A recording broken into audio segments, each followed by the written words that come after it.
Meus amigos e minhas amigas, bem-vindos a todos e a todas ao canal do Instituto de Economia da UFRJ. Eu sou Ronaldo Bicalho e esse é o Curto Circuito, um programa do Grupo de Economia da Energia que discute os grandes temas do setor elétrico aqui no Brasil e no mundo. Nesse curto circuito de número 34, eu gostaria de conversar com vocês justamente sobre o início do setor elétrico no Brasil. Um início marcado por uma característica muito forte do setor, uma característica que estava presente nesse nascimento e vai continuar com o setor ao longo de toda a sua trajetória, que é a contemporaneidade. O setor elétrico brasileiro nasce contemporâneo. Ele evolui contemporâneo. É um setor do seu tempo, é um setor da sua época, um setor que sempre esteve na mesma página daquele setor americano, do setor europeu, enfim, do que você tinha de mais avançado no setor.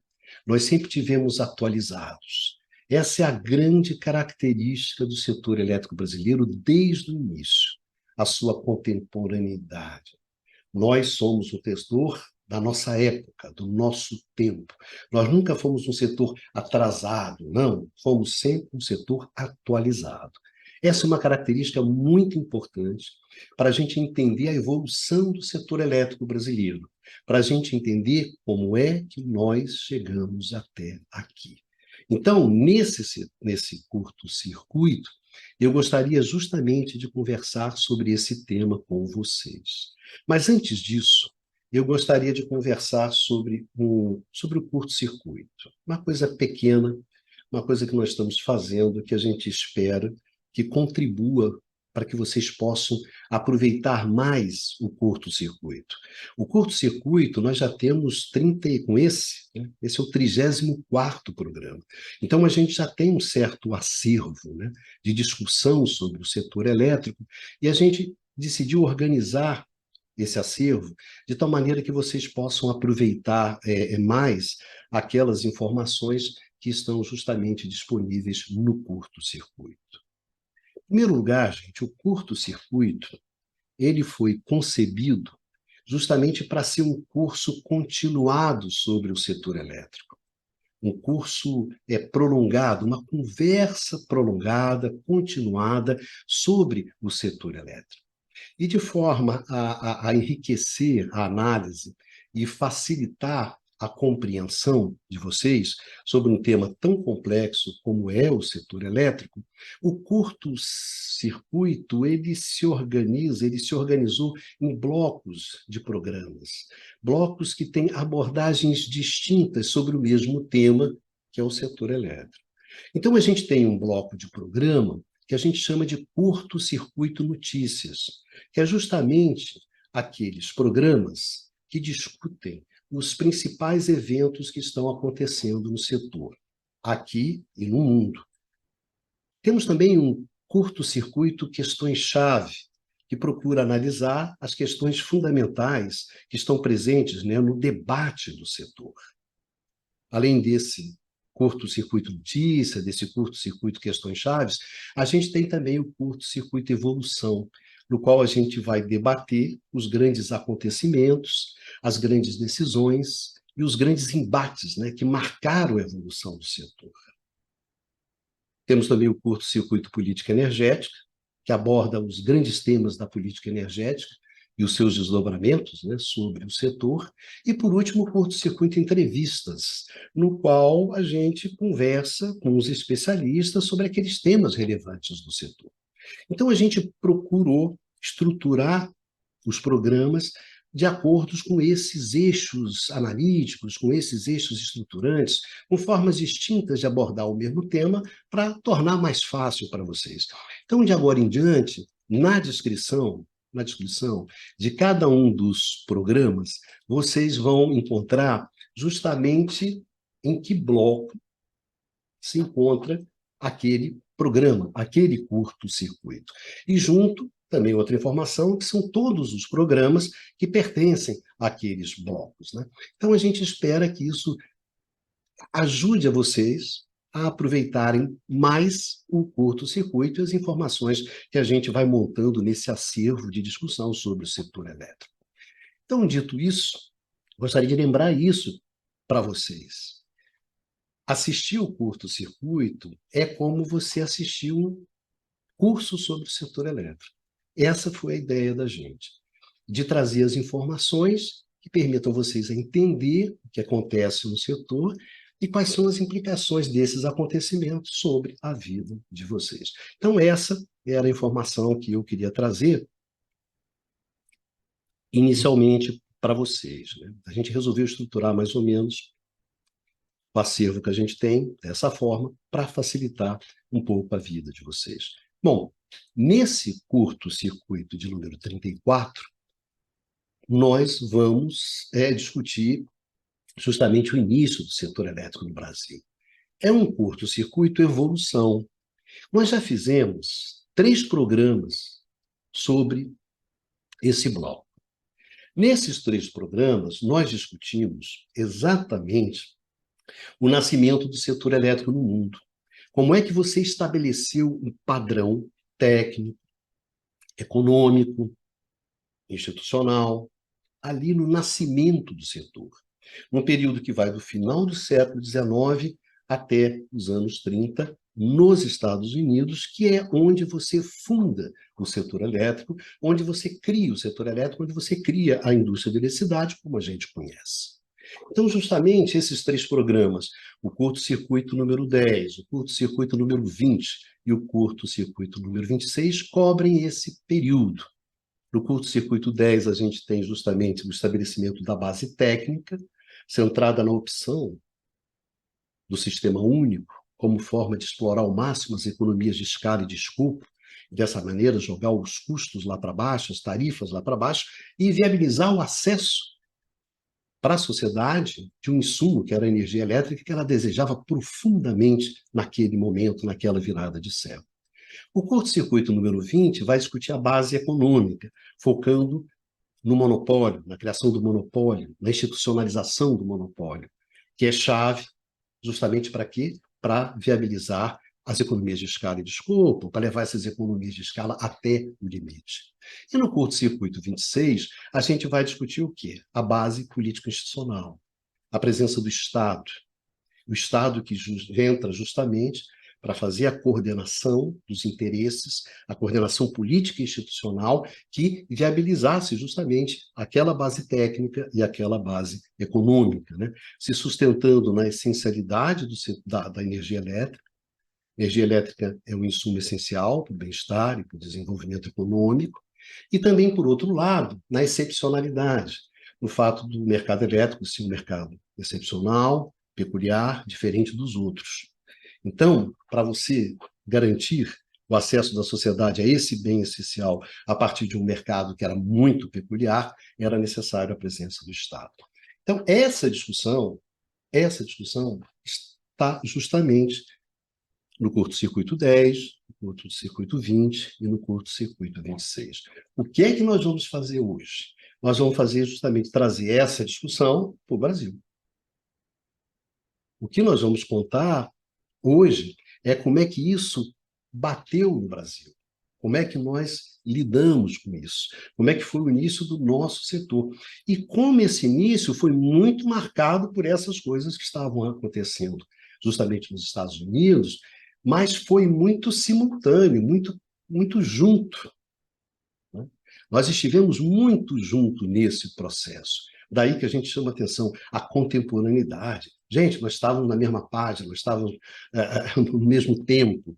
O que eles faziam lá, nós fazíamos aqui. Enfim, é isso que a gente vai conversar hoje, nesse curto-circuito evolução, nesse curto-circuito de número 34. Vamos, então, fazer uma viagem ao passado, uma viagem lá ao final do século XIX no Brasil até os anos 30 e descobrir que muitas das coisas que nós temos hoje têm a ver com essa fundação do setor elétrico brasileiro. Então, vamos lá começar pelo início, né? Os primeiros eventos que caracterizam a chegada da energia elétrica no Brasil.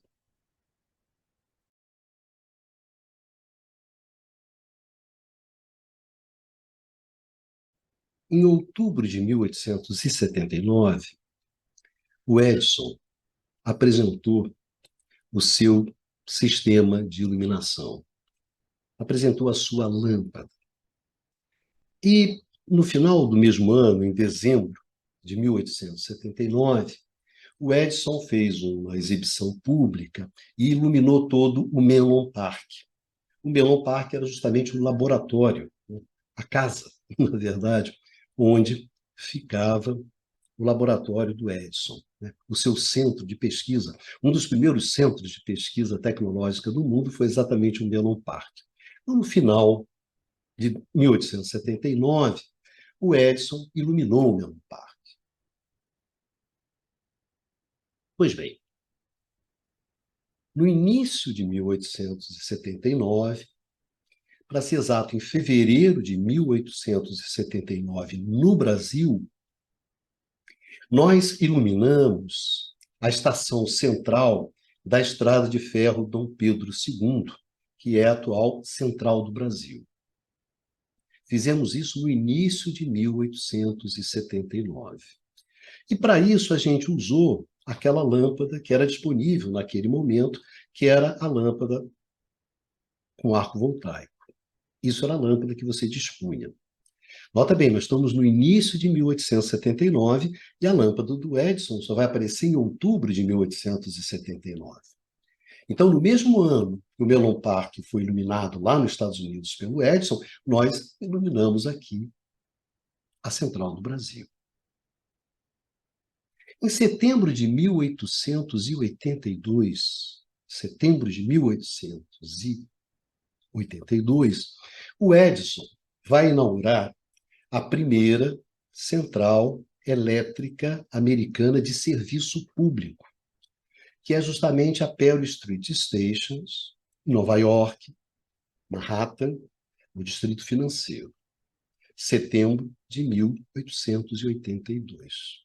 Pois bem, 9 meses depois, em junho de 1883, Dom Pedro II, em Campos dos Goitacazes, aqui no estado do Rio de Janeiro, vai inaugurar a primeira central elétrica brasileira de serviço público. E também é a primeira central elétrica de serviço público na América do Sul. Note bem, 1883. Junho de 1883. Apenas 9 meses da primeira central elétrica americana. 6 anos depois, 1889, nós vamos inaugurar em Juiz de Fora a central de Marmelos, que é a nossa primeira central hidrelétrica de serviço público. Em Juiz de Fora. Em Juiz de Fora, para quê? Para fornecer iluminação para a cidade de Juiz de Fora e fornecer força motriz para a indústria têxtil de Juiz de Fora, que, na época, era conhecida como a Manchester brasileira. 1889. A nossa primeira grande central hidrelétrica. É claro que antes nós tivemos uma central hidrelétrica, em 1883, em Diamantina, mas era uma central hidrelétrica de uma mineradora, não era para serviço público. Também tivemos uma iluminação pública, em 1881, na Praça da República, aqui no Rio de Janeiro, usando também lâmpadas de arco voltaico, né? Mas um pedaço muito pequeno. Tal forma que, assim, os primeiros eventos realmente marcantes do setor elétrico brasileiro, sem dúvida, em primeiro lugar, Campos dos Goytacazes, que é a primeira central de serviço público, no qual você gera energia elétrica centralizadamente, distribui essa energia e comercializa essa energia. Então, Campos é, sem dúvida, o primeiro grande evento e o sentido, realmente o evento significativo da chegada do setor elétrico, da energia elétrica no Brasil. Talvez até mais do que a iluminação lá da Central do Brasil, no início de 79. E depois, Marmelos, né? Depois Juiz de Fora. Ou seja, nota bem, os fatos estão acontecendo de forma simultânea. A nossa primeira central elétrica de serviço público demorou 9 meses para ela chegar no Brasil. 9 meses. E Marmelos, Juiz de Fora, eu acho muito interessante como prova dessa contemporaneidade. Por quê? Porque quando você inaugura ali a central de Juiz de Fora, inaugura Marmelos, o padrão não está definido. Você está no meio do embate, no meio da batalha das correntes, né? Da batalha dos sistemas, como a gente viu lá no curto circuito 10, né? Que chegou ao cúmulo de gerar até a cadeira elétrica no meio dessa confusão. Mas se você quer ver mais detalhes, vai lá no curto circuito 10. Marmelo está no meio dessa confusão. Tanto é que a solução que é dada para Juiz de Fora, qual é a solução? É um sistema híbrido. É um sistema no qual você tem uma geração de corrente contínua, que você vai usar essa energia lá nas fábricas têxteis, né, do Bernardo Mascarenhas, que é o cara que capitaneia tudo isso, e você vai gerar uma outra parte da energia em corrente alternada para a iluminação da cidade. Quer dizer, essa coisa de dois sistemas, nota bem, ainda não chegou no sistema único, ainda não definiu o sistema único, que na verdade só vai ser definido a partir de 1896, quando você inaugura o grande complexo das Cataratas de Niágara, né, que gera energia das cataratas e leva até a cidade de Búfalo, a 40 quilômetros de distância, e aí vai distribuir essa energia num único sistema, todos os usos. Ali você bate o martelo e define o padrão técnico. Em 1889, são 7 anos antes aqui, né, em Juiz de Fora, você ainda não tem isso. Então você está no meio ali do rolo, no meio da confusão, no meio do debate. E o que é muito interessante é que esse debate ele vai, para vocês terem uma ideia, para os jornais locais, né? Para a imprensa local. Então, onde aquele debate que a gente viu lá no Curto Circuito 10, né, sobre, não, o perigo de você usar corrente alternada, o perigo de você ter altas tensões, a energia elétrica mata, né? Lembra disso lá do Curto Circuito 10? Isso vai aparecer nos jornais de Juiz de Fora, né? É muito legal, porque o Bernardo Mascarenhas, ele publica uma nota, né, de um membro lá da Comissão de Inspeção de Eletricidade de Nova York, e nessa nota se dizia o seguinte: olha, de 1.200, 1.300 mortes, né, por desastre na cidade de Nova York, só 5 foram por energia elétrica. Então, a energia elétrica não mata, calma aí, vamos devagar. E o dado que tem interessante é que as mortes por carroça e por carro, né, chegaram em Nova York a ser 50, 60 mortes. Né? Então, a conclusão é que carroça matava mais do que energia elétrica. Então, só para ter uma ideia, quando a gente fala sobre a contemporaneidade, sobre estar na mesma página, estar na mesma jogada, né? Não é uma brincadeira, né? Porque o debate que você estava travando ali nos Estados Unidos, que era um debate muito intenso, muito forte, entre as duas soluções, né, técnicas, esse debate foi desembarcar em Juiz de Fora. Né? Então, a gente não está falando sobre bolinhos, né? A gente está falando sobre uma coisa que é muito importante. Né? Pois bem, esses foram os dois eventos assim marcantes do início, né, do setor elétrico, que a gente pode dizer assim como dois eventos marcantes da fundação do setor elétrico brasileiro, ali mais ou menos como um setor, no sentido de você gerar energia elétrica, mas não é gerar energia elétrica para o seu próprio uso. tá certo? Como era o caso lá, por exemplo, lá da primeira central hidrelétrica da gente, em Diadema, né? Em Diamantina, né? Em Minas Gerais, por uma mineradora, lá no Ribeirão do Inferno, não. Isso lá em 1883 é uma geração para uso próprio, né? Serviço público, campos, né? Campos, ou central térmica. Uma central térmica, o modelo é o mesmo modelo usado pelo Edison, né? Você tem uma geração de vapor, só que essa geração de vapor, no caso brasileiro, era feita a partir de lenha. No caso da Pearl Street Station, em Nova York, era feita a partir de carvão, né? Então, mas depois que você gera, você joga num dínamo, gera energia elétrica e distribui essa energia. Então, o modelo é o mesmo, tá certo? E a mesma coisa acontece em Marmelos, a mesma coisa acontece em Juiz de Fora, né? O padrão tecnológico era o padrão que você tinha. Mesmo no caso de Juiz de Fora, que é um padrão ainda indefinido, mas é o padrão que se tem. O que é marcante desses primeiros passos, desse primeiro momento que a gente tem no caso do setor elétrico brasileiro, né? Primeira coisa, gente, é que, assim como no mundo, a energia elétrica ela era acessível apenas àquelas regiões mais ricas e àqueles setores econômicos mais importantes. Nesse exato momento, de Campos e de Juiz de Fora, a energia elétrica é um bem de luxo. Ela ainda é um bem de luxo. E fortemente marcada pelo modelo do Edison, né? Em termos de serviço público, o que você tem? Você tem a iluminação, e você tem ali o início do transporte coletivo urbano, que é o bonde elétrico. Um bonde que já em 1883 você tinha aqui em Niterói. Mas é um bonde que usa energia elétrica, mas que usa bateria, tá certo? Ainda não está pendurado na rede. Mas no início é isso: iluminação, transporte coletivo urbano. E depois, usos industriais.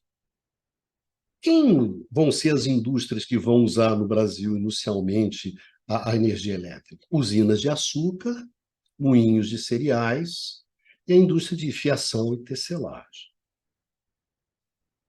É o setor econômico mais forte no Brasil naquele tempo? É o setor elétrico, é o setor econômico mais forte, né?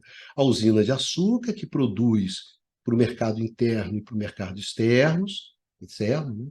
Os moinhos de cereais, que é ali a primeira fonte de acumulação do capital industrial no Brasil, e fiação e tecelagem, que era o grande mercado interno. Então, são essas indústrias que vão inicialmente demandar energia elétrica para o seu próprio uso. E é muito marcante, nesse caso, que esse início, estamos falando bem mesmo do início, a experiência ela tem um caráter muito local.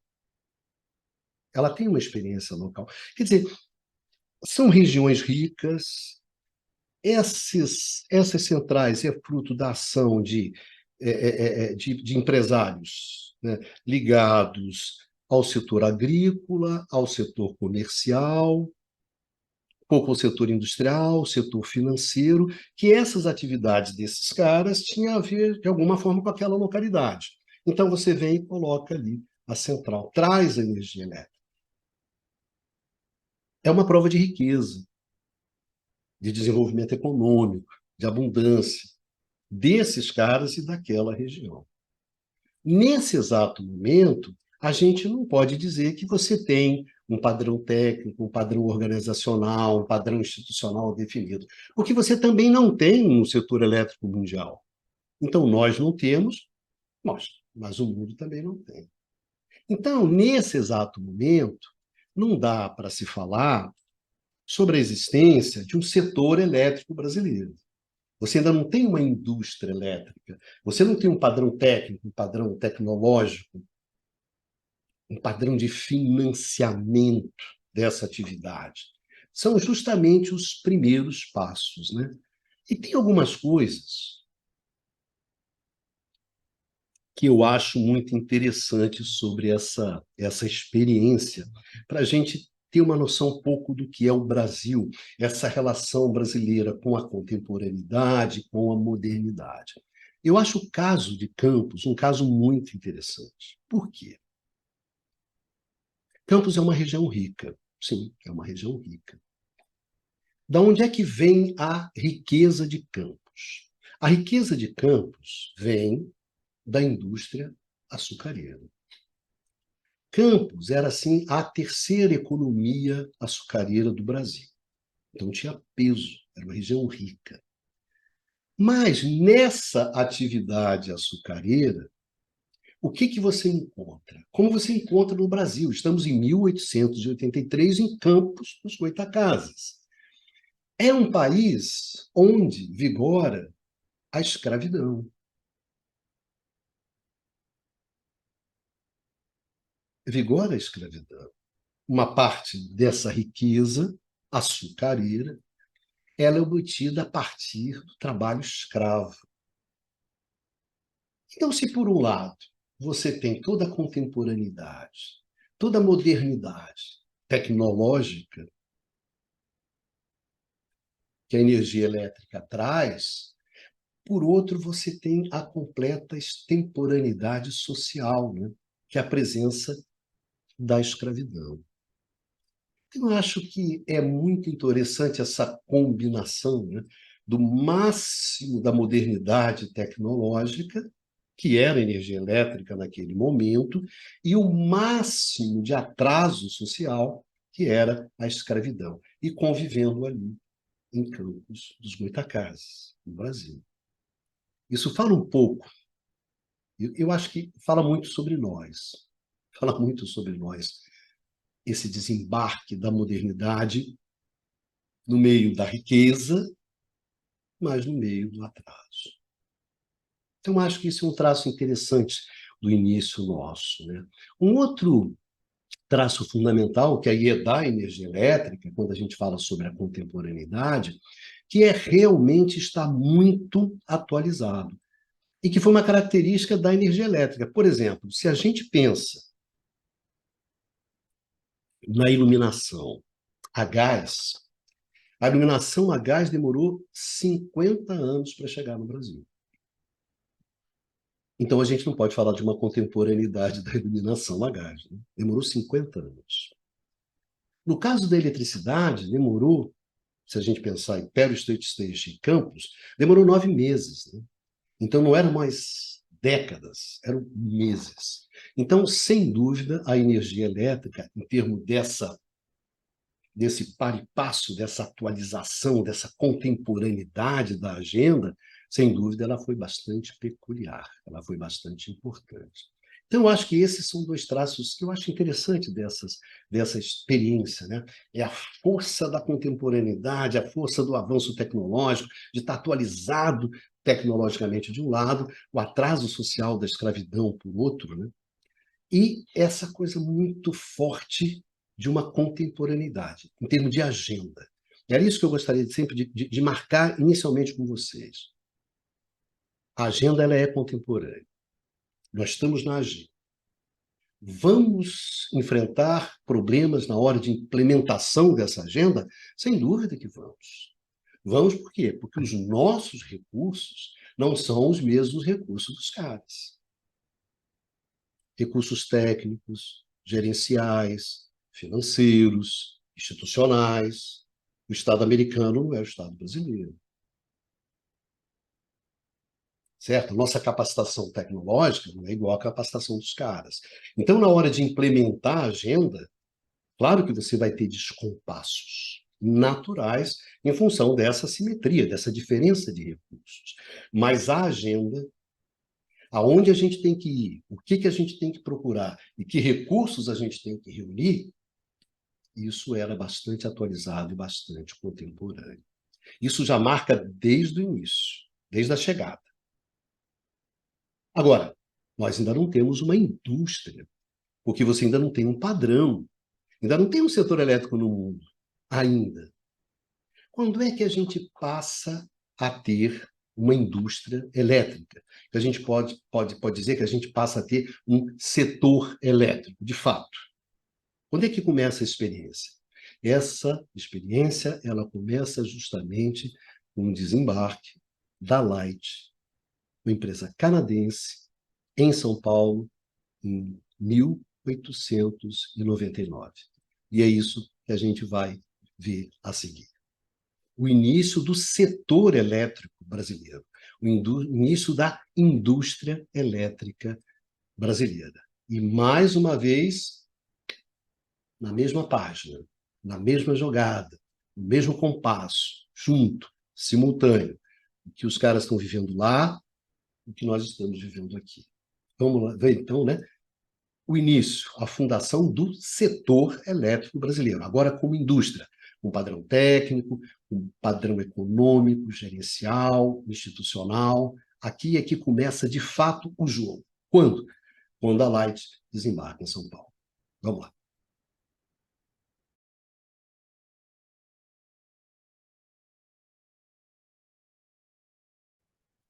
O setor elétrico brasileiro, ele começa, de fato, com a chegada da Light em São Paulo, em 1899.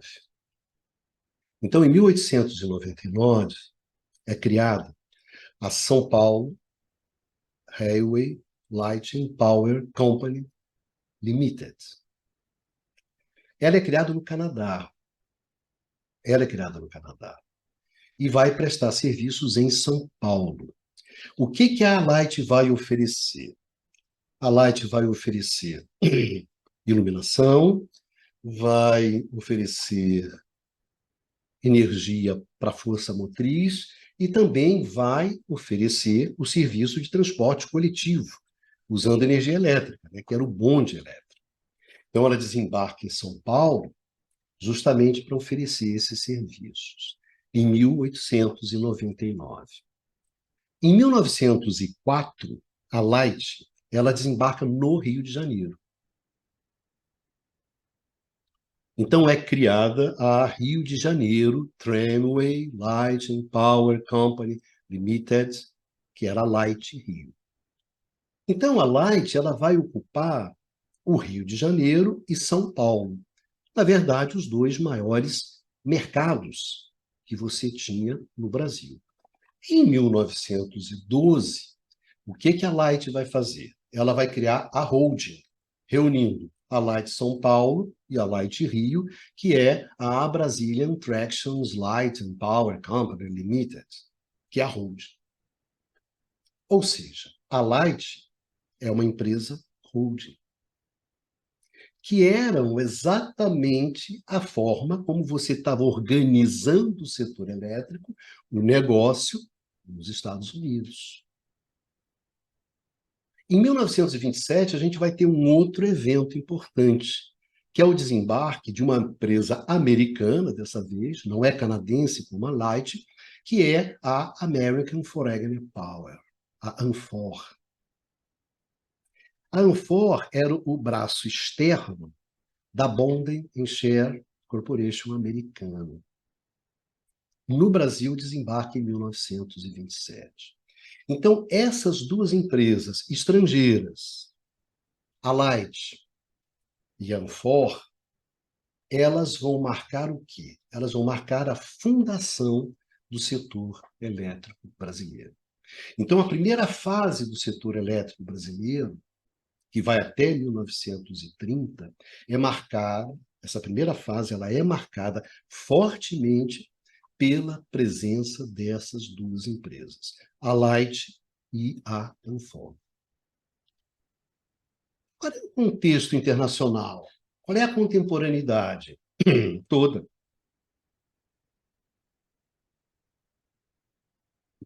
Em 1896, portanto, 3 anos antes da Light desembarcar no Brasil, e se você quiser, 30 anos antes da Anfor desembarcar, você inaugura o sistema Cataratas de Niágara e Cidade de Buffalo, que é o sistema de Niagara Falls. Por que é importante isso, Ronaldo? Porque aqui você define o padrão tecnológico, a exploração de economias de escala e de escopo num único sistema. Nota bem, 1896. Lá em 1889, lá em Juiz de Fora, esse padrão ainda não estava definido. Então, lembra, você tinha dois sistemas, um para iluminação, outro para força motriz. Um para iluminar a cidade de Juiz de Fora, outro para tocar as fábricas do Bernardo Mascarenhas. Aqui não. Em 96 você define o sistema. Define o padrão tecnológico. O que também está acontecendo nesse mesmo período? De 1892 até 1910, você tem, como nós discutimos longamente, né, no Curto-Circuito 20, a experiência do Samuel Insull em Chicago, que a partir dessa experiência que você define o padrão organizacional e institucional do setor. A verticalização, o monopólio regulado, a tarifação por custo de serviço. Gente, isso está sendo definido exatamente quando essas empresas desembarcam aqui. E quando elas desembarcam, elas trazem esse padrão. É isso que é interessante. Elas trazem exatamente o padrão tecnológico, o padrão organizacional que está sendo implementado nos Estados Unidos nesse exato momento. Pare e passo. Niagara Falls é 96, 1896.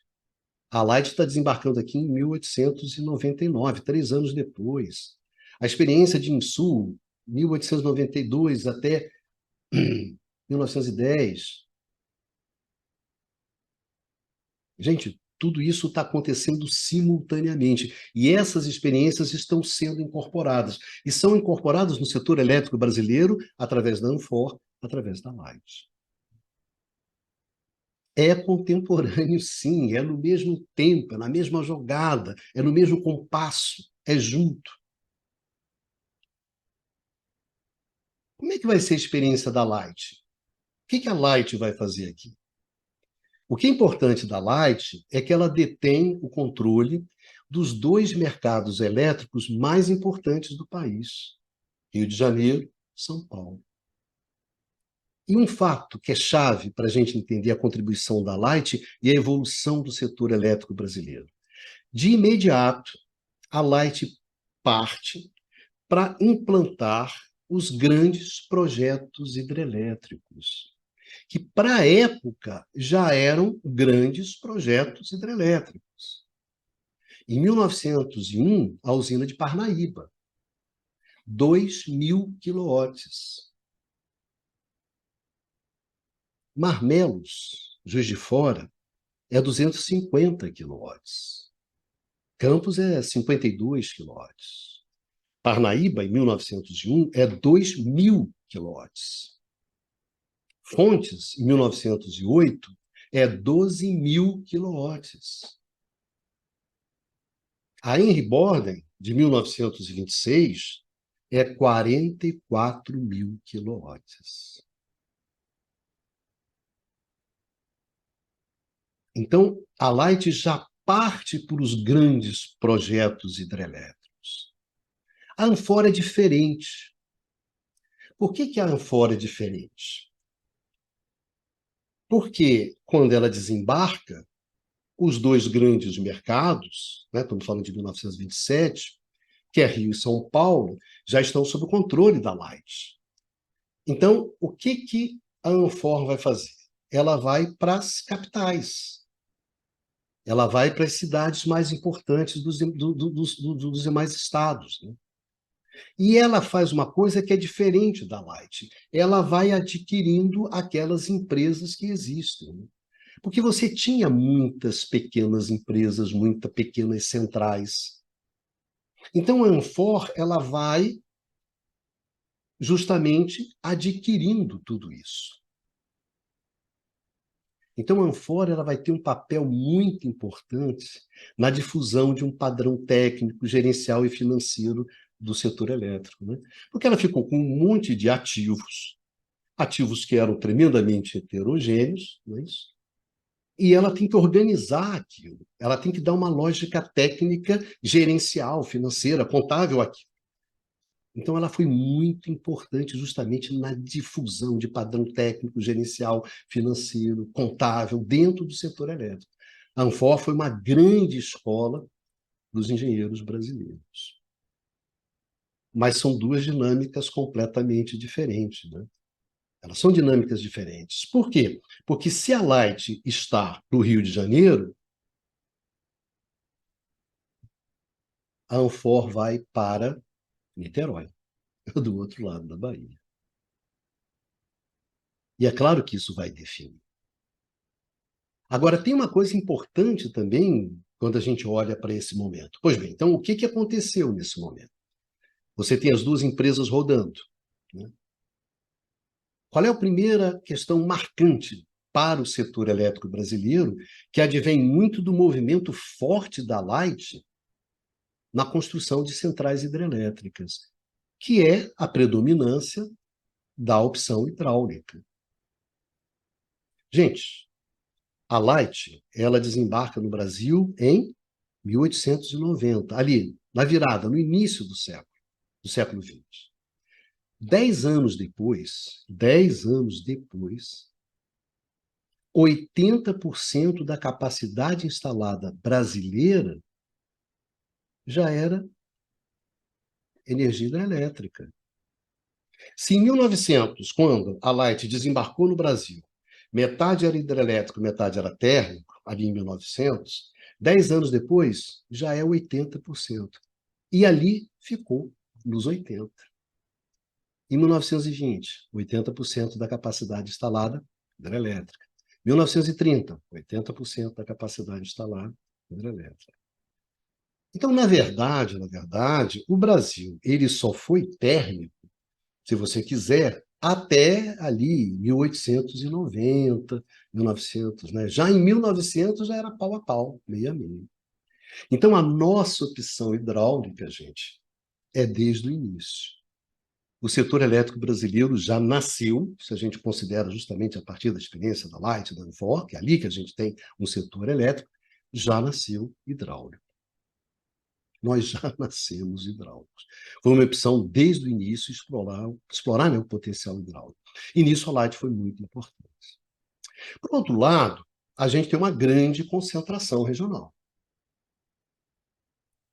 Onde é que está essa capacidade instalada? Onde é que a gente tem energia elétrica no Brasil? No Sudeste. 80% da capacidade instalada está no Sudeste. 10% no Nordeste, 8% no Sul do país e 2% no Norte, né? Então, tem uma concentração grande. Sudeste 80%, Nordeste 10%, Sul 8%, e o Norte do país apenas com 2% da capacidade instalada. Mas tem também uma grande concentração empresarial. A Light detinha 40%. 40% do negócio é Light. Por quê? Bom, Light concentra Rio e São Paulo. Então, o que você queria? A Anfor ficava com os outros 15%. Interior de São Paulo, Recife, Salvador, Natal, Maceió, Vitória, Niterói, Petrópolis, no Rio de Janeiro, Belo Horizonte, Curitiba, Porto Alegre, Pelotas, no Rio Grande do Sul, né? Todo o litoral. Mas uma concentração forte, né? Então, as empresas estrangeiras, elas detinham, né, 15%. Mas não é que você detém 15% apenas, né, do negócio, do mercado, da capacidade instalada, mas era justamente dos mercados relevantes. Rio, São Paulo e todas as capitais. Então, tem uma concentração na mão das empresas estrangeiras, uma concentração que é, sem dúvida, muito grande. Então, na verdade, são elas que vão determinar a evolução do setor elétrico brasileiro durante esses anos. Naturalmente, vão ser as empresas estrangeiras. São elas que têm a capacidade instalada relevante. São elas que têm o mercado relevante. Então, quem dita o ritmo do setor elétrico brasileiro durante esse período são as empresas estrangeiras, a Anfor e a Light. Isso aqui não tem nenhuma dúvida, por bem ou por mal. E quando a gente pensa em termos de recursos, né? Porque a gente tem uma agenda. Essa nossa agenda, ela é uma agenda que é uma agenda contemporânea, ela é super atual. Os caras estão implementando as empresas holdings nos Estados Unidos e nós estamos implementando as nossas empresas holdings aqui. Então, a agenda, olha, tem que ser um sistema único, tem que ser exploração de economia de escala e de escopo. Não é à toa que a Light vai para cima das grandes obras, né? Das grandes centrais. É exploração de economia de escala. Então, você está decidindo o jogo, é um monopólio regulado, não importa, nós estamos no mesmo jogo. Nós estamos juntos. Sintetizado o quê? Nas empresas holdings, para o bem ou para o mal. É a base técnica, é o padrão técnico, é o padrão econômico, é o padrão institucional, como a gente vai ver. Estamos juntos. Mas aí, qual é o problema? Não, tenho claro qual é a agenda. Mas como é que eu implemento? E aí que vem a questão fundamental. Quais são os recursos que a gente tem para implementar essa agenda? É uma agenda contemporânea? É. Não tem dúvida nenhuma sobre isso. Estamos ali updated, atualizado. O F5, não é isso? Acho que é o F5, né, que atualiza. A gente está ali junto. Mas e os recursos? Bom, primeira coisa, os recursos naturais desenha-se claramente desde o início o seguinte: exploração do potencial hidráulico. Isso é definido por uma estratégia clara da Light. A Light pode fazer e pode partir para a construção de grandes barragens, porque do outro lado ela tem dois grandes mercados. Então, essa estratégia de construir grandes barragens, de explorar economias de escala, de explorar economias de escopo, é possível por quê? Porque você detém os dois mercados elétricos mais importantes do país, que é Rio e São Paulo. Então, você garante o quê? A demanda da energia gerada dessas grandes barragens. Quem é que garante essa demanda? É justamente os dois grandes mercados. Então, a Light, ela combina escala e mercado. E, em cima disso, define, olha, a base de recursos naturais, a base sobre a qual o setor elétrico brasileiro vai ser erguido é a base hidráulica. Então, a Light tem um papel muito, muito importante nisso, porque define a base de recursos naturais.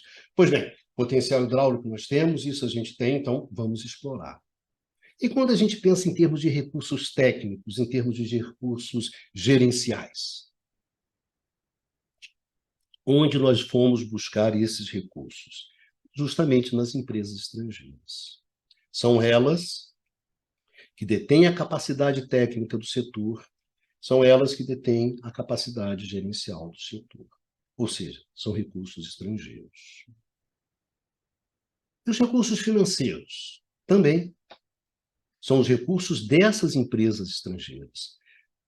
É esse capital que vem para o Brasil justamente para financiar a instalação desse serviço público de energia elétrica e muito sustentado na expectativa da modernização do país, principalmente de Rio e de São Paulo, na urbanização, na industrialização.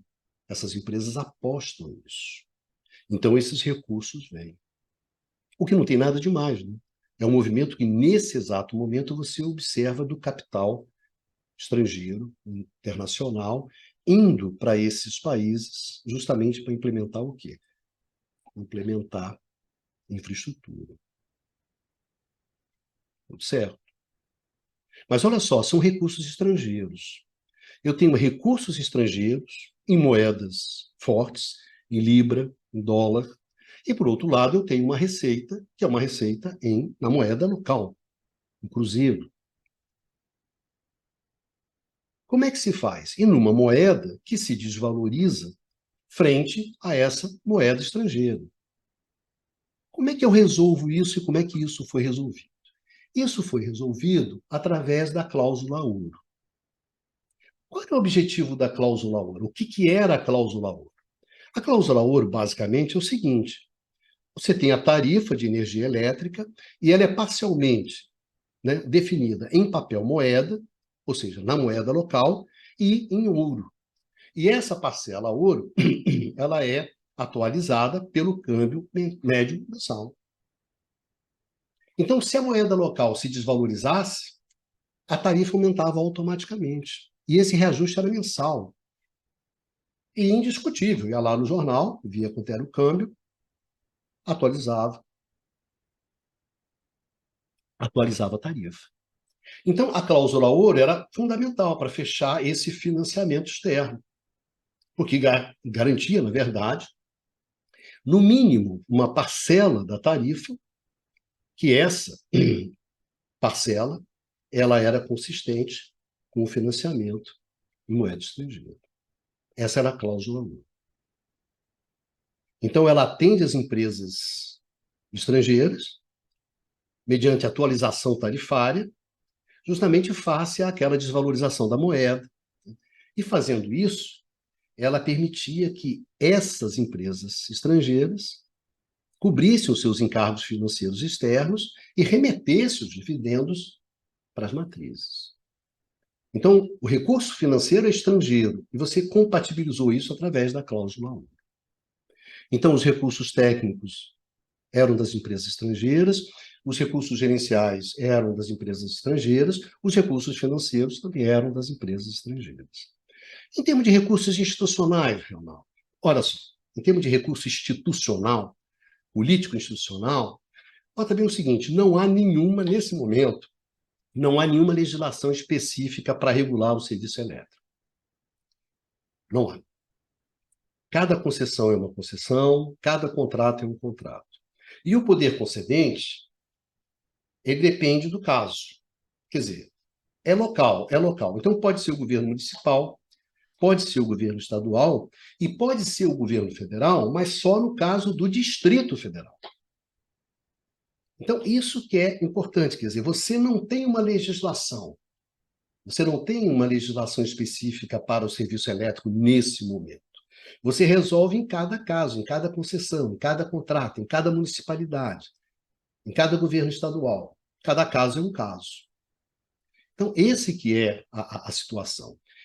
Em termos de recursos políticos, é muito interessante chamar atenção para isso. Quer dizer, não há conflito entre os interesses do setor agroexportador e os interesses das empresas estrangeiras de serviço público. É muito interessante isso, porque quando você chega com essas empresas, o desenvolvimento desse setor de serviço público para fornecer energia elétrica, ele se vai ficando mais autônomo do setor agroexportador, porque ele é muito mais puxado por um setor industrial que está nascendo, sobre demandas associadas à modernização do país, à urbanização, às grandes cidades, do que o setor agroexportador. De escola, de escola. E o que é interessante é que de escola, desse setor, que tinha tido alguma relevância lá nos primeiros passos do setor, ele descola e viabiliza, então, a implementação, a expansão, mas não há conflito ali. Não há conflito. E isso é bastante interessante. E a decisão política, ela se dava no âmbito local. Então, toda a coordenação política, toda a gestão de conflitos, ela é uma gestão local, é uma coordenação local, dentro do Estado, dentro do município, não é isso? No Distrito Federal, que era o Rio de Janeiro. Então, a coordenação era num âmbito bastante restrito, que é esse âmbito local, não é isso? Então, quando a gente pensa em síntese, qual é a dotação de recursos que nós tínhamos para implementar essa agenda ali contemporânea naquele momento e representado pelas empresas holdings, os recursos naturais eram os hidráulicos. Os recursos técnicos, gerenciais e financeiros, todos eles eram recursos estrangeiros. Então, graças a esses recursos estrangeiros, a gente viabilizou a implementação dessa agenda contemporânea. E quais eram os recursos político-institucionais? Eles eram específicos a cada situação local. E nessa situação local, você não tinha ainda conflitos que fossem relevantes. É no estado de São Paulo, é no Distrito Federal, é em Belo Horizonte. É muito específico, local. Não é um problema difícil articular esses interesses no âmbito local. Então, eu acho que justamente no período que vai ali do desembarque da Light até os anos 30, o que nós temos? Nós temos a primeira fase de expansão do setor elétrico brasileiro. Nós tínhamos uma agenda contemporânea e conseguimos reunir os recursos justamente para implementar essa agenda. Tínhamos recursos naturais, que é a energia hidráulica, o potencial hidráulico, o que permite a gente, desde o início, note bem, desde o início, operar com uma escala mais elevada do que os outros operavam, ou seja, os outros países que tinham uma base térmica operavam numa determinada escala. Desde o início, a partir do momento que a gente vai para o hidráulico, a gente já opera com uma escala mais elevada. Então, demanda mais coordenação. Mas como é que nós resolvimos esse problema? Dentro das empresas holdings. Então, conseguimos amelhar os recursos necessários. Né? Que recursos são esses? Os estrangeiros. Técnicos, gerenciais, financeiros, através de uma solução como a cláusula ouro. Mas foi uma solução que ali vai funcionar. Então, essa primeira fase da expansão do setor elétrico brasileiro é marcada justamente pela presença das empresas holdings estrangeiras, que foram chaves, elas foram chaves. Para quê? Para a gente implementar a agenda da época. Mas aí vem os anos 30. E aí a gente dá uma nova rodada na contemporaneidade. E essa nova rodada na contemporaneidade vai exatamente implodir esse modelo que vigorou até os anos 30. É a nova contemporaneidade destruindo justamente aquela contemporaneidade anterior. Ou seja, os tempos estavam mudando no setor elétrico, os tempos estavam mudando no setor elétrico americano, e isso bateu imediatamente aqui no Brasil. Como é que isso bateu? Vamos ver lá os anos 30. Mais uma vez, uma agenda contemporânea e os esforços para reunir os recursos necessários a implementar essa agenda. Mas continua sendo uma agenda contemporânea. Ainda estamos na mesma página, estamos na mesma jogada, estamos no mesmo lance, estamos no mesmo compasso. Vamos ver lá os anos 30.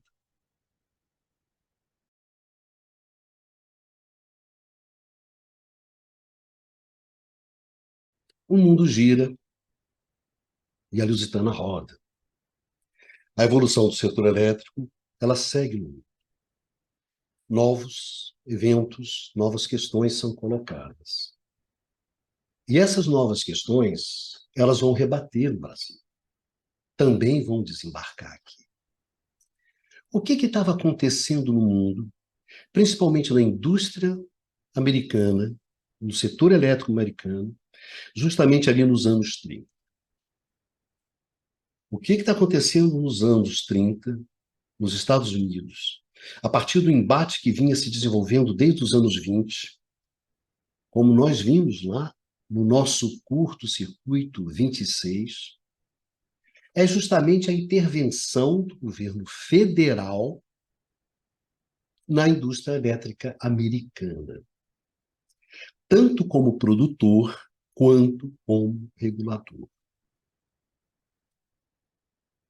Naquele momento, você identifica que o modelo de empresas holding, que era aquilo que tinha vigorado até então na indústria elétrica americana, não dava conta não era suficiente para entregar para a sociedade americana aquela energia elétrica que ela precisava para o desenvolvimento econômico, para o bem-estar e para o conforto dos cidadãos. A partir desse reconhecimento é que você tem a intervenção do governo federal. Energia elétrica é um bem essencial. O mercado elétrico não é um mercado como outro qualquer. Em função disso, ele tem que ser um mercado fortemente regulado. Ou seja, a essencialidade do produto energia elétrica, a excepcionalidade do mercado elétrico abria o quê? O espaço para a atuação do Estado americano. E ali se trava um grande embate, que, ao fim e ao cabo, termina com o quê? Com a definição de um padrão político-institucional fortemente marcado pela intervenção do Estado no setor elétrico. O setor elétrico não é um setor como outro qualquer.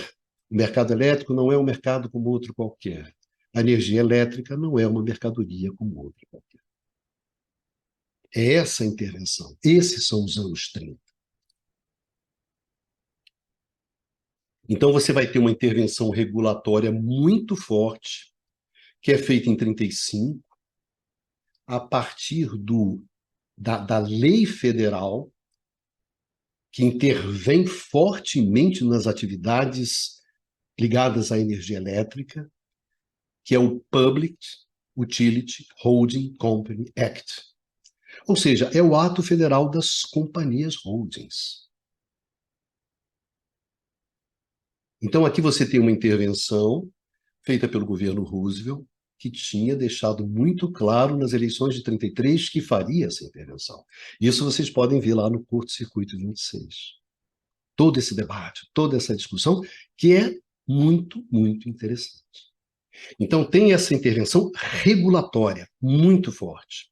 Mas tem também uma intervenção do governo federal americano diretamente na produção, quer na criação da Tennessee Valley Authority, ou seja, da Autoridade do Vale do Tennessee, na construção das grandes hidrelétricas da bacia do Tennessee, como também a criação da Rural Electrification Administrations, que são as cooperativas de eletrificação rural, que vão simplesmente fazer o quê? Vão simplesmente eletrificar o campo americano em 10 anos. Então, a intervenção do Estado como produtor direto de energia elétrica e a intervenção do Estado como regulador. É isso que está acontecendo nos anos 30 nos Estados Unidos. E o que acontece aqui no Brasil? Acontece o Código de Águas de 1934. E o que é o Código de Águas de 1934? É simplesmente a primeira intervenção do governo federal no domínio da eletricidade. Visando o quê? Visando a regulamentação e o controle das concessionárias nacionais e estrangeiras. Então, o governo federal, assim como o governo americano, desembarca fortemente no setor elétrico brasileiro nos anos 30. A partir do quê? A partir da experiência americana. Todo o debate, toda a discussão sobre o ato federal americano vai marcar muito os legisladores brasileiros. O Código de Águas é fruto desse aprendizado, tendo como referência aquilo justamente que os americanos estavam fazendo. Então, mais uma vez, a gente tem o quê? A gente tem uma agenda contemporânea. Estamos na mesma página, na mesma jogada. Estamos no nosso tempo, assim como tinha sido antes. O que é interessante de cara do Código de Águas, né? Em primeiro lugar, um fato importante que vai ser muito marcante. que o Código de Águas ele mantém a proibição do uso da cláusula ouro, que estava presente num decreto, né, o decreto 23.501 de 1933. Acaba a cláusula ouro. E isso a gente vai ver que vai ter consequências muito importantes. Não são aceitos mais contratos no Brasil que não sejam nominados em moeda local. E o Código de Água também propõe a criação do Conselho Nacional de Águas e Energia Elétrica. Esse conselho vai ser criado em 1939. Qual é a finalidade desse conselho? É justamente o quê? Organizar planos de expansão para a energia elétrica e regulamentar o Código de Águas. O que a gente está colocando aqui? Vocês viram o grau de concentração em termos regionais? Quem é que tinha energia elétrica no Brasil? Apenas as grandes capitais. O interior, tirando algumas cidades do interior de São Paulo, ricas, o interior nem passava. O Nordeste, quase nada. O Norte, quase nada. Então, aquela necessidade, né, que vai se. Aquele processo de a urbanização, a modernização, a industrialização que se avizinha, demanda uma quantidade de energia, uma expansão do setor elétrico, que as empresas holdings, Anfor, Light, não tinham condições de fornecer. Então você tem que ter uma nova rodada, é um outro jogo. E aí precisa o quê? Precisa da presença do Estado. Porque, na verdade, só o Estado teria condições concretas e objetivas de mobilizar os recursos técnicos, econômicos, financeiros, gerenciais, institucionais, que viabilizasse essa agenda da forte expansão do setor elétrico, da capacidade de ofertar energia elétrica, que é algo que já começa a pintar ali nos anos 30 e que estoura nos anos do pós-guerra, a forte expansão da oferta de energia elétrica no mundo inteiro. Então, esse desafio se coloca também para nós. O Código de Água representa isso, a intervenção do Estado, mas a intervenção do governo federal. E o que diz o Código de Águas de algumas questões que são importantes, né? Olha só, as empresas elétricas, elas passam a ser fiscalizadas pelo governo. Então, elas passam a ser fiscalizadas, inclusive a sua contabilidade, ou seja, a contabilidade das concessionárias tem que ser abertas para um órgão regulador. Elas têm que ser abertas para o Estado, passam a ser fiscalizadas. As tarifas não é mais cláusula ouro, esquece isso. As tarifas vão ser estabelecidas na base do serviço prestado pelo preço de custo, ou seja, pelo custo de serviço.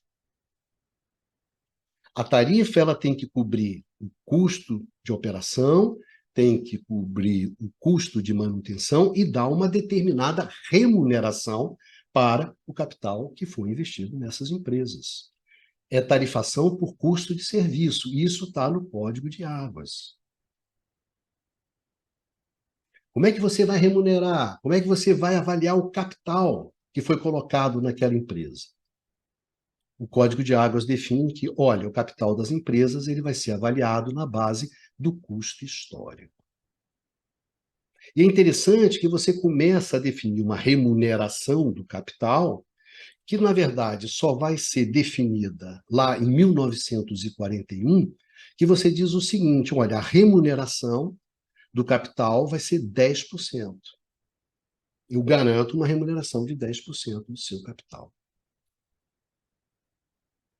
Embora isso esteja ensaiado no Código de Águas, isso só vai ser definido, não em 34, mas já em 41, através de um decreto-lei. É claro que isso muda completamente o jogo. Completamente o jogo. E o que acontece a partir daí? A partir daí você tem um impasse. Você tem uma reação das empresas holdings. Você tem uma reação das empresas concessionárias, assim como você teve nos Estados Unidos. Como a gente viu lá no Curto-Circuito 26, o embate entre o Roosevelt e as empresas holdings foi um embate sangrento, pesado, muito pesado. E aqui também não foi diferente. Aqui você gera um impasse. Qual é a posição das concessionárias? Elas são contra o fim da cláusula ouro. Sem cláusula ouro não tem jogo. Elas são contra o emprego do custo histórico. Elas são contra a taxa de remuneração do capital de 10%. Elas acham insuficiente. E elas são contra a abertura das contas. As concessionárias são contra a abertura das contas. A Light, meus amigos, vai sair do Brasil em 1978. Se não me falha a memória agora. A Light, ela nunca abriu as suas contas. O Código de Águas determina que as contas sejam abertas. A Light nunca abriu as suas contas. Nunca. Então, essa é a posição das concessionárias. Não colocamos mais nenhum puto nesse jogo. E o poder concedente? Qual o problema do poder concedente? O problema do poder concedente é que ele não tem mecanismos, ele não tem instituições para intervir de fato na indústria elétrica. Essa que é a questão essencial do Código de Águas. Nós não temos os recursos políticos e institucionais, o Estado brasileiro naquele momento, para intervir no setor elétrico. E principalmente para intervir como produtor, ocupando os espaços, né, que estavam sendo abandonados pelas empresas estrangeiras. Então você tem um impasse. E esse impasse, ele se traduz no quê? Na interrupção do investimento por parte das concessionárias e na deterioração do serviço. Então, o primeiro resultado da cláusula ouro, na verdade, do Código de Águas, o primeiro resultado é o impasse. É o impasse. Ou seja, e aí se coloca uma questão que vai ser fundamental para a gente entender a lógica do setor elétrico brasileiro. Você tem uma agenda, tá certo? Você tem uma agenda. A sua agenda é contemporânea. A intervenção do Estado não é uma invenção lá do governo tenentista, se você quiser, do governo da Revolução de 30. A intervenção do governo federal, do Estado, do setor elétrico, é algo que você observa claramente no caso americano, claramente. E também vai observar claramente depois na Europa. Nós não estamos inventando a roda, nós não estamos inventando nada. Aqui não tem uma agenda que seja nossa. É a agenda. Mas na hora de mobilizar os recursos para viabilizar essa agenda, aí que vem o problema.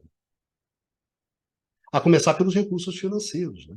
A partir do momento em que você pega e diz assim, olha, a cláusula ouro está extinta, a nova regulamentação, né, trazida pelo Código de Águas inviabiliza o esquema de financiamento estrangeiro da expansão da indústria elétrica brasileira, né? Até então, esse financiamento externo era viabilizado pela existência da cláusula ouro. Quando você tira a cláusula ouro, o que que fica? Os caras não. Sem cláusula ouro, né, sem essa atualização continuada, constante das tarifas, não tem jogo. E o importante é que não há nenhum esquema alternativo.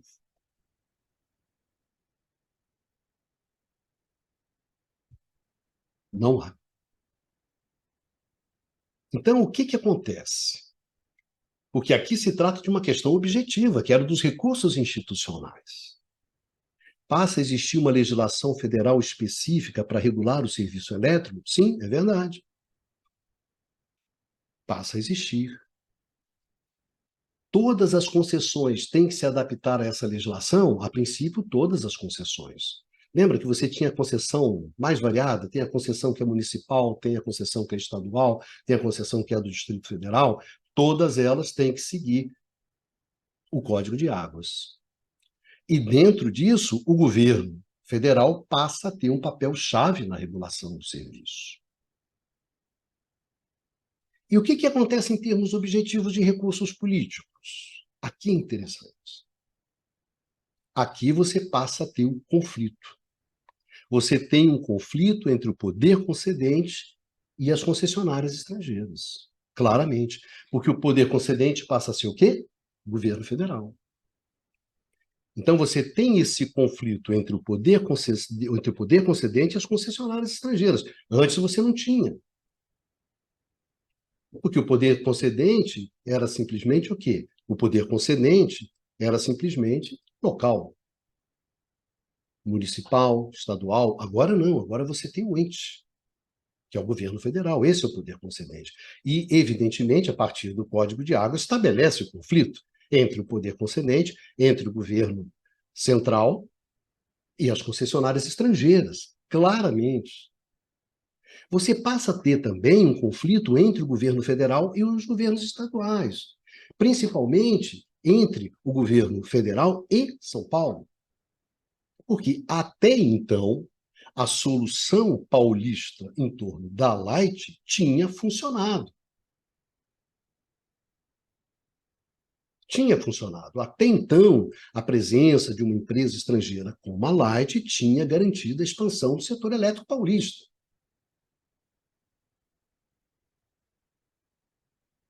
Então, os paulistas, não, peraí, pô, essa solução da Light resolve o meu problema. É claro que, num segundo momento, isso vai deixar de existir. E os próprios paulistas vão entrar dentro da solução de Furnas, Eletrobras e tudo mais.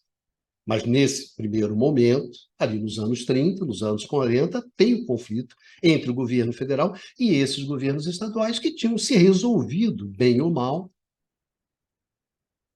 com as empresas estrangeiras. E passa a ter um outro conflito também, além do poder concedente às concessionárias estrangeiras, governo federal e governos locais, estaduais principalmente, um conflito entre o setor industrial nascente e as concessionárias estrangeiras. Porque esse setor industrial nascente identifica rapidamente que essas concessionárias estrangeiras não vão ser capazes de fornecer a energia elétrica necessária para a industrialização.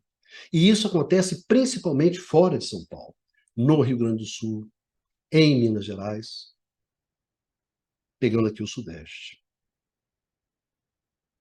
Então, é claro que os recursos políticos necessários para você gerenciar esses conflitos que antes não existiam e agora passam a existir, esses recursos são maiores. E o Estado brasileiro, naquele momento, não tinha. Então, quando a gente olha em termos da dotação de recursos, ali em 30, o que a gente vê? Os recursos naturais, tudo bem, continuam sendo os recursos hidráulicos. Os recursos técnicos continuam sendo os recursos estrangeiros, aqueles recursos que estão nas concessionárias estrangeiras. Os recursos gerenciais continuam sendo aqueles que estão aonde? Nas concessionárias estrangeiras. E os recursos financeiros? Esses desapareceram. Simplesmente desapareceram. E os recursos político-institucionais? E aí que eu acho que é uma coisa muito marcante do Código de Águas, que é o seguinte: nós tivemos recursos político-institucionais suficientes para destruir a ordem antiga, mas insuficiente para construir uma nova. Para construir justamente essa nova ordem, para implementar a nova agenda, a gente ia ter que ter muito mais recursos político-institucionais do que a gente tinha. Então, naquele momento, e eu acho que é muito interessante a gente ter claro isso, a nossa agenda era contemporânea. O Código de Águas não tem nada de extemporâneo. Ele está no seu tempo, colado no seu tempo, colado no ato federal americano. A gente está na mesma página, como eu sempre brinco, né? Na mesma página, na mesma jogada, no mesmo lance, no mesmo compasso. Estamos juntos, mas não temos os recursos. O Estado brasileiro não é o Estado americano. A estrutura partidária, política institucional brasileira não é a estrutura americana. Então, ali faltou nossos recursos. Então, o que vai acontecer desde então? Você define uma agenda, que é uma agenda contemporânea, mas só que você, nos próximos anos, toda a luta do setor elétrico brasileiro é justamente reunir aqueles recursos técnicos, aqueles recursos gerenciais, aqueles recursos financeiros e aqueles recursos político-institucionais, justamente para quê? Para implementar essa nova agenda do setor elétrico, que vai ser a agenda do setor elétrico em todo o pós-guerra. Mas isso é uma outra história. Essa história a gente não vai aprofundar aqui, nesse curto-circuito 34. A gente vai esperar para um novo curto-circuito Evolução, para justamente ver como é que essa agenda foi implementada, que é uma luta gigantesca, maravilhosa, de figuras gigantescas, enormes, que vão aparecer na história do setor elétrico. O setor elétrico brasileiro, ele tem figuras gigantescas, admiráveis. A construção, né, de pegar essa agenda lá definida nos anos 30, que funda o setor elétrico no mundo e que vai definir toda a evolução do setor elétrico nos próximos 30, 40 anos, essa agenda, a gente estava nessa agenda. Ó, a agenda é essa, o caminho é esse, a gente tem que correr atrás disso. E aí você começa a correr atrás. E aí vão surgindo figuras, soluções, coisas muito, muito, muito interessantes. Mas isso a gente vai ver no próximo curto-circuito, né? No próximo curto-circuito evolução. Então, hoje, o que eu queria discutir com vocês e chamar a atenção de vocês era isso, a contemporaneidade. Nós sempre tivemos, sempre fomos um setor elétrico do nosso tempo, da nossa época. Não importa se lá desde o nascimento, desde Campos dos Goytacazes, passando por Marmelos, passando mesmo pela vinda das empresas holdings, passando pelo Código de Águas, sempre tivemos antenados. Qual é a agenda? Qual é o futuro do setor? Qual é a trajetória de desenvolvimento do setor? Qual é o caminho? Isso a gente sempre, sempre teve muito claro na cabeça da gente. E a gente teve uma burocracia estatal, né? Uma burocracia estatal brilhante, que é fundamental no sentido de entender essa agenda, implementar essa agenda. E tivemos uma parcela do setor industrial brasileiro capaz também de entender essa agenda. Então, essa questão da contemporaneidade, de estar no seu tempo, de estar no seu lugar, é o grande traço do setor elétrico brasileiro. Isso deve encher a gente de orgulho, porque não só a gente definiu a agenda, mas a gente foi capaz de correr atrás dela. E olha bem, essa contemporaneidade, ela vale tanto para o bem quanto para o mal, para as dificuldades. Quando chega nos anos 90 e você tem uma agenda liberal, que é uma agenda extremamente conflituosa com as características do setor elétrico brasileiro, você pode discordar dessa agenda, mas essa agenda é uma agenda contemporânea. A agenda liberal dos anos 90 era a agenda do setor elétrico no mundo. Nós éramos contemporâneos. Quer nos nossos acertos, quer nos nossos erros, nós sempre fomos contemporâneos. Essa é a grande característica do setor elétrico. Para fazer o certo, para fazer o errado, não importa. A gente está na área. Né? O Zeitgeist, como diz os alemães, né? O espírito do tempo, o espírito da época. Para o setor elétrico, o Zeitgeist, a gente sempre teve nele. Isso que é importante. E por que a gente traz isso? Para encerrar, né? Justamente nesse momento do setor elétrico brasileiro. Porque justamente nesse momento do setor elétrico brasileiro, a gente tem uma agenda que não é contemporânea. Ela não é a agenda do seu tempo. A agenda da modernização, da liberalização do mercado. É uma agenda de 40 anos atrás. Privatização não é agenda. Ou seja, nós perdemos aquela nossa característica essencial, fundamental, que fez com que a gente construísse um dos setores elétricos mais interessantes que tem no mundo. Nós perdemos isso. Perdemos a capacidade de estar na mesma página, no mesmo compasso, na mesma jogada, no mesmo tempo, no seu tempo. Hoje, nós estamos fora do tempo, fora do lugar. Estamos num limbo. Estamos no limbo. Não estamos discutindo uma agenda de setor elétrico. Estamos apenas discutindo uma agenda de negócios. Até quando a gente vai discutir um tema contemporâneo, que é a transição, nós não vamos discutir uma agenda de transição. Nós vamos discutir o quê? Uma agenda de negócios. Todo mundo lá com a sua agendinha individual, pessoal. Não importa. Então, eu acho que é muito importante, quando a gente vê, quando a gente discute a evolução do setor elétrico brasileiro, é ver muito claro o que nós fizemos de certo, o que a gente fez de certo, onde é que a gente acertou. Eu tinha uma grande amiga, que é a Carmen Alvear, professora, que dizia que o setor de energia no Brasil era a prova do nosso engenho, e ela era chilena. Provava a nossa capacidade, a nossa engenhosidade, a nossa criatividade tecnológica, econômica, institucional. Era uma prova da força da nossa gente, daquilo que nós somos capazes de fazer. Então, por isso que eu gosto sempre de lembrar esses momentos, né? Quando nós soubemos o que fazer no momento em que a gente devia fazer. A gente sabia qual era a agenda contemporânea, onde é que estava o futuro do setor elétrico, qual era a trajetória, qual era o caminho que a gente tinha que tomar, e a gente vinha justamente tentando amealhar os recursos técnicos, econômicos, financeiros, políticos, para viabilizar essa agenda. Essa é a grande força do setor elétrico brasileiro. E não essa coisa pusilânime que a gente tem hoje. Me desculpe meus colegas, os meus companheiros, mas é a prova do quão medíocre é a nossa atual burocracia estatal. Virou um guichê que atende às demandas de curto prazo e individuais do setor privado. Um guichezinho, você quer uma demanda lá. Ah, eu quero um hidrogênio, eu quero um mercado de capacidade, eu quero poder comprar a preço de banana a maior empresa elétrica, uma das maiores empresas elétricas do mundo, que é a Eletrobras. É isso.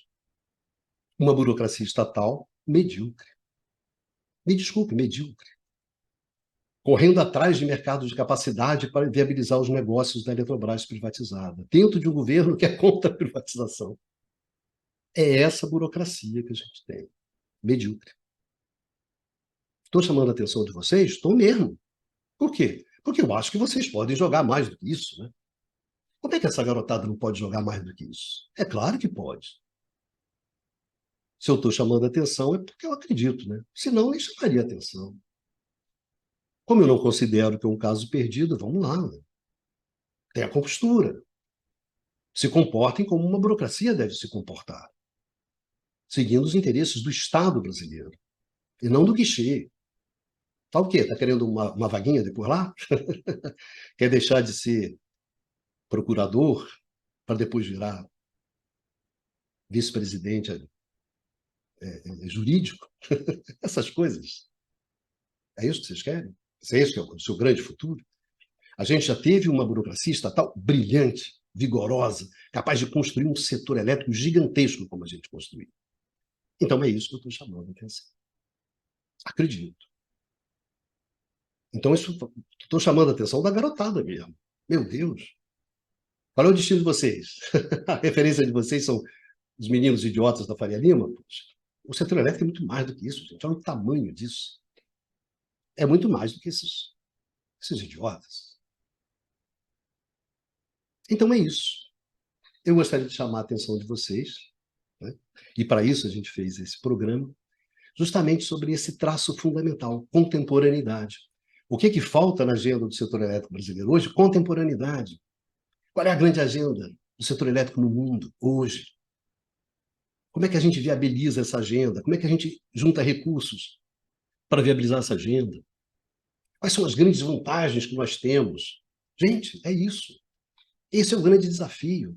É isso que mobiliza uma geração de engenheiros, uma geração de economistas, uma geração de uma garotada que chega, bom, vamos construir essa porra desse país, caralho. Né? Vamos lá.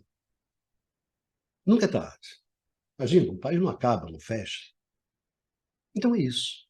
Eu queria agradecer muito a atenção de vocês todos, de vocês todas, que acompanharam, né, esse debate, essa nossa conversa, aqui no Curto Circuito. Muito obrigado mesmo pela atenção de vocês. E a gente se encontra aqui no canal do Instituto de Economia da UFRJ, num próximo Curto Circuito. Se cuidem e vida que segue.